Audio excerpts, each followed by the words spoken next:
Reverendas religiosas, prezados irmãos e irmãs, em nosso Senhor Jesus Cristo. Estamos iniciando então esse tempo da Septuagésima, a nossa preparação para o tempo da Quaresma. Nós ouvimos essa primeira leitura do apóstolo São Paulo, na carta aos Coríntios, em que ele faz uma comparação com aquilo que era a realidade, né, daquele povo, mas para trazer um ensinamento, né, uma instrução espiritual. Era uma cidade que era habituada aos jogos, às competições, às corridas, ao atletismo, sobretudo. E ele faz então a comparação com a vida do cristão. Olhar aí para os atletas, né, precisam se abster de muita coisa para ter esse momento de glória, chegar em primeiro lugar. Qualquer pessoa, né, um competidor, um atleta, mesmo nos tempos aí modernos, né, um jogador, qualquer que seja o seu esporte, para ele fazer parte, né, de um grupo de elite, para ser o primeiro lugar, para ganhar as medalhas, obviamente que precisa se abster de muita coisa. Às vezes alguém começa a fazer muito sucesso e de repente começa a decair desse sucesso. Daí a pouco as notícias espalham, está passando a noite aí na farra, na bagunça, na bebedeira e caiu de produção. Não consegue manter, né, aquele nível, porque deixou, né, de fazer as restrições, os sacrifícios, né, para que possa se manter em forma. E algo que era muito fácil, né, como a Escritura vai se utilizar muitas vezes dessas comparações, das histórias, mas era muito fácil trazer o ensinamento com essa comparação. Esses vão se abster de tantas coisas para obter aquele momento de glória. Sobretudo quando eram coroados diante do imperador, recebiam aquela coroa de louros, né, daquelas folhas, e aquilo rapidamente secava, né? Passava o dia, outro dia, aquilo estava seco, aquele momento de êxtase, aquele momento de glória. E vão se abster, vão fazer tantas restrições. E aplicado, né, à vida do cristão, muitas vezes nós colocamos muita dificuldade nos sacrifícios, nas renúncias, no tempo dado às coisas de Deus, por algo muito maior, por uma coroa, por um prêmio que ninguém poderá nos tirar. E São Paulo diz: eu luto, todos nós lutamos, corremos, mas não como alguém que, né, encontrasse alguém, está correndo porque eu acho que não sei, estou correndo, né? Ou seja, mas não é sem direção. Alguém que está aí dando soco no ar, para um lado e para o outro, disse: não, nós lutamos, nós corremos, mas por algo muito objetivo, por algo muito concreto, para nós conquistarmos o céu. E algo que mostra-se muito a nós nessa leitura, e que é importante, vou trazer aquilo que o Catecismo nos diz, sobre a virtude da esperança. As virtudes teologais são três: fé, esperança e caridade. Aquelas que dizem respeito diretamente a Deus. Vamos àquilo que o Catecismo nos diz sobre a virtude da esperança. Não é meramente um pensamento positivo, não é um otimismo, né, somente porque vamos torcer que tudo vai dar certo no final. O que diz o Catecismo? Em primeiro lugar, de maneira geral, as virtudes teologais, são essas três, fundamentam, animam e caracterizam o agir moral do cristão. As virtudes vão influenciar diretamente o nosso comportamento, a nossa vida, informam e vivificam todas as virtudes morais. São infundidas por Deus na alma dos fiéis. No dia do nosso batismo, recebemos as virtudes da fé, da esperança e da caridade. São infundidas por Deus na alma dos fiéis para torná-los capazes de agir como seus filhos e merecer a vida eterna. Então, as virtudes teologais infundidas em nós no batismo, para nos tornar capazes de agir, de viver como filhos de Deus, são o penhor da presença e da ação do Espírito Santo nas faculdades do ser humano, na inteligência, na vontade. E são 3 as virtudes teologais: a fé, a esperança e a caridade. Mas voltemos o nosso olhar hoje para a virtude da esperança. A esperança, diz o catecismo, é uma virtude teologal pela qual desejamos como nossa felicidade o reino dos céus e a vida eterna, pondo nossa confiança nas promessas de Cristo e apoiando-nos não em nossas forças, mas no socorro da graça do Espírito Santo. Onde vai se fundamentar a nossa esperança? Na promessa de Cristo, na palavra do Senhor, na confiança que nós temos na palavra do Senhor. Não é um pensamento positivo, um pensamento otimista, mas a esperança ela está fundamentada na confiança na palavra de nosso Senhor, que não falha, que é fiel, que cumpre a sua palavra. Continuemos a afirmar nossa esperança, porque é fiel aquele que fez a promessa. A virtude da esperança, diz o catecismo, responde à aspiração de felicidade, colocada por Deus no coração de todo homem. Todo mundo busca felicidade, estamos nessa busca incessante da felicidade. E a nossa busca da felicidade do céu não é uma aposta, um risco, vamos ver se vai dar certo. Nos dá a segurança, a certeza de dar certo. Quantas pessoas hoje estão se afundando, destruindo a sua família, perdendo tudo nas apostas financeiras. Um ganha, 10 mil perdem para alimentar aquele que ganha, outros que estão ganhando dinheiro por trás disso. E uma esperança sem fundamento, contando meramente com a sorte, que dentre tantos mil que vão apostar, um lá vai ganhar para não colocar um descrédito total. Já estão criando, e vão precisar mesmo, obviamente, terapias para pessoas viciadas nos jogos, nas apostas, se endividando absurdamente a sua família, consumindo bens que construíram durante muitos anos, numa esperança infundada, por ficar rico, ganhar muito dinheiro, sem o trabalho, sem o esforço, sem a luta cotidiana.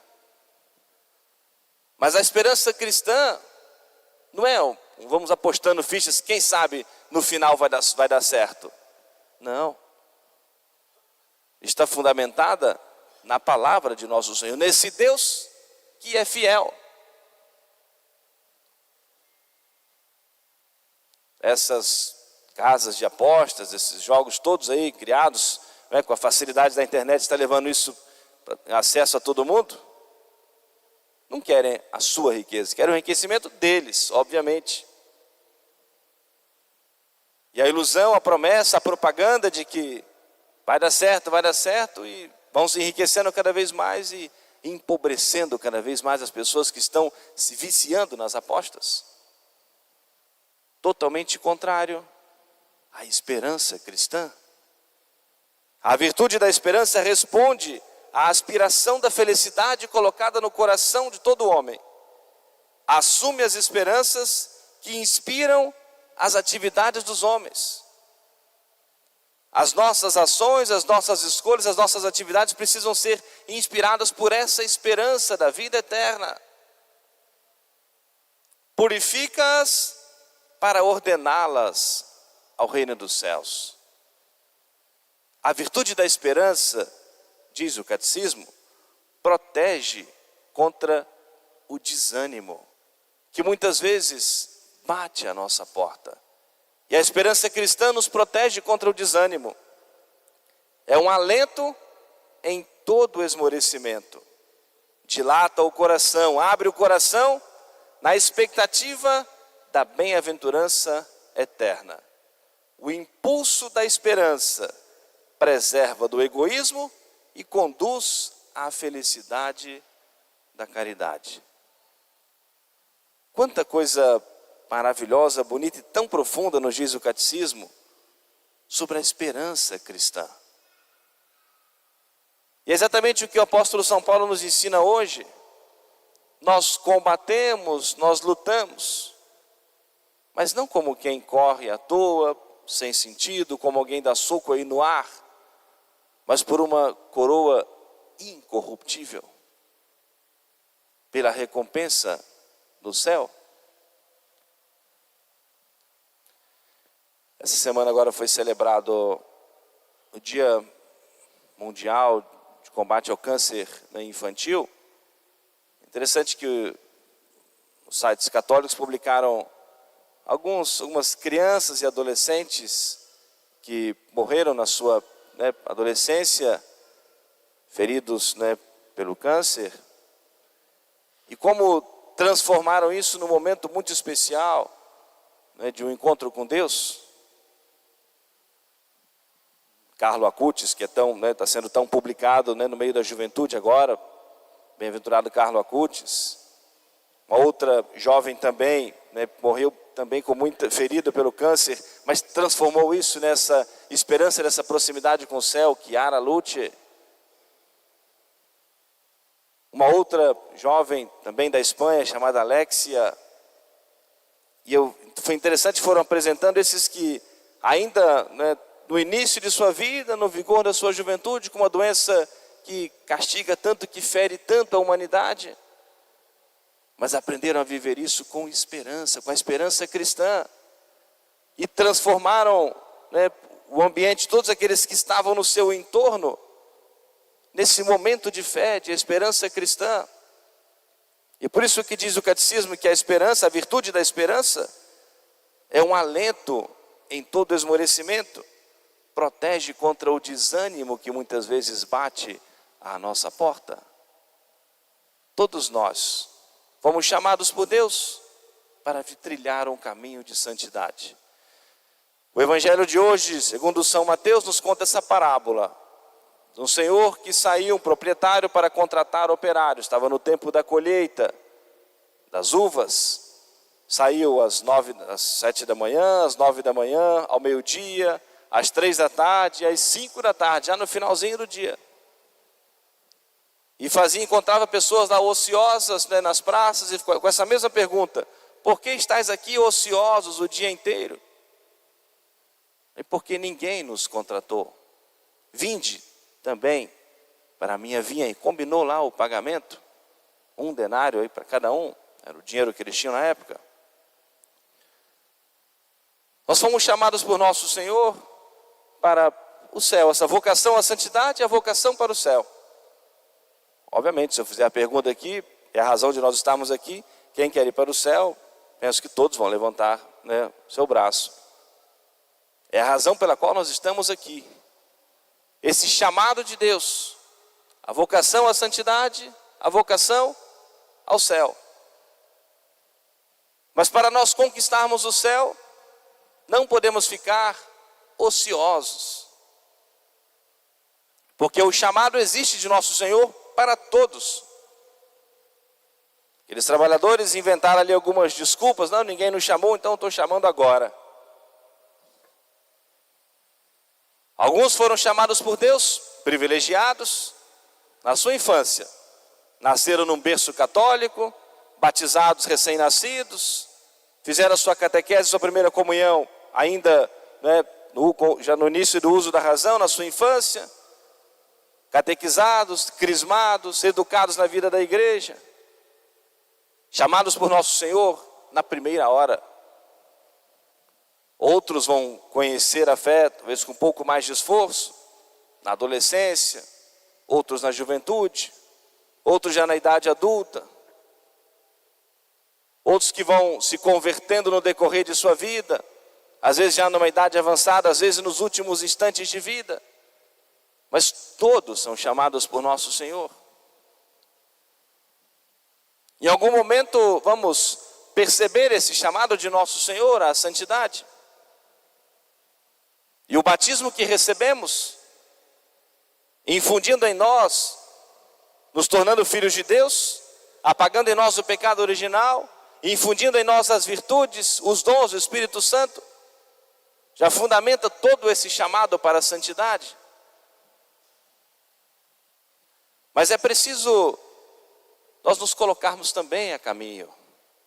É preciso também o nosso esforço, o nosso trabalho. O chamado é de nosso Senhor, a vinha é de nosso Senhor, os meios são colocados por Deus. Mas aquilo que depende da nossa resposta, essa resposta é nossa. É interessante ter uma tradução, em diversas traduções, nas versões do Evangelho.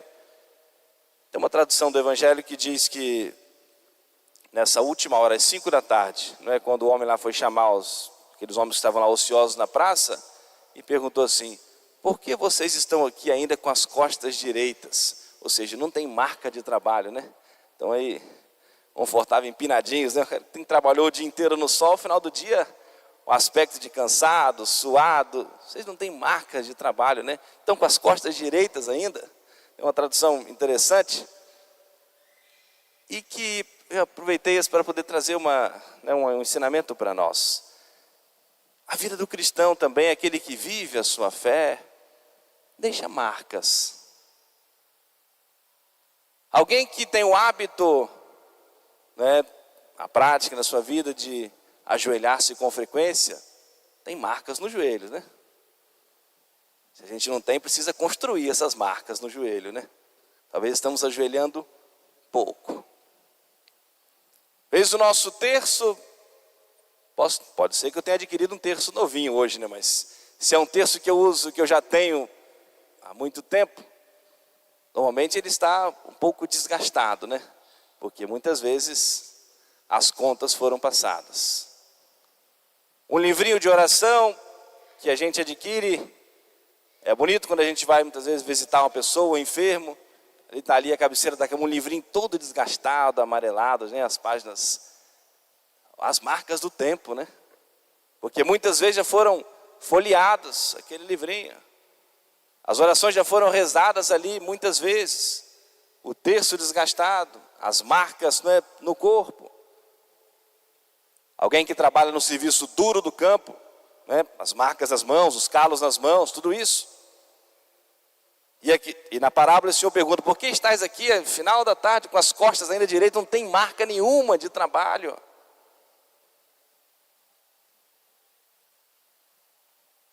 É esse nosso compromisso para nós, vivermos a nossa fé, deixarmos essas marcas do cristianismo, do catolicismo vivido em nossa vida, para nós podermos alcançar o céu.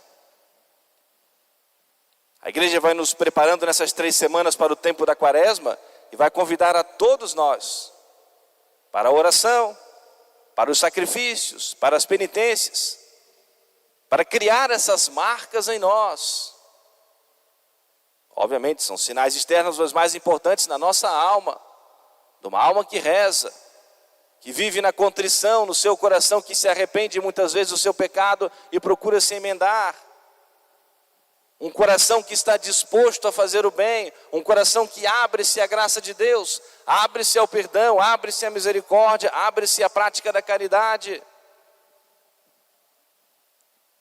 E as marcas que o cristianismo vai deixando em nós, é a mudança muitas vezes das nossas ações.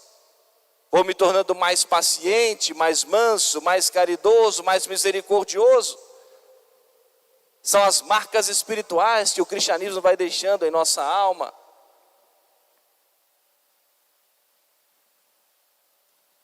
São Vicente de Paulo, que conheceu o grande São Francisco de Sales, diz que nunca encontrou um homem tão manso na sua vida. Mas ele conheceu São Vicente já no final da sua vida, né? Um homem de um gênio fortíssimo e terrível. e que lutou a sua vida inteira para dominar o ímpeto da sua natureza, a sua cólera constante. Diz que nunca encontrou um homem tão manso como São Francisco de Sales. Essas marcas das virtudes cristãs, essas marcas desse combate cristão, essa luta contra os defeitos, sobretudo o defeito dominante em nossa vida, em nossa alma. E a vivência do cristianismo vai deixando essas marcas, essa transformação que vai acontecendo. Portanto, prezados irmãos e irmãs, supliquemos a intercessão da Virgem Maria, grande modelo para nós de todas as virtudes. Que Nossa Senhora alcance do céu para nós a graça da docilidade do nosso coração, da abertura do nosso coração à graça. Ela que é a mãe da esperança, dentro desse ano da esperança, desse ano santo. E como o Papa disse, há uma esperança também para você, para cada um de nós. Mas que a esperança cristã influencie as nossas ações, o nosso modo de agir. E, sobretudo, nos incentive, nos motive, né, à prática mais intensa da nossa religião católica, da nossa fé católica, para um dia, confiantes na palavra do Senhor, arrependidos sinceramente dos nossos pecados, transformados pela graça de Deus, alcancemos todos a recompensa no céu. Amém. Louvado seja nosso Senhor Jesus Cristo. Para sempre seja louvado.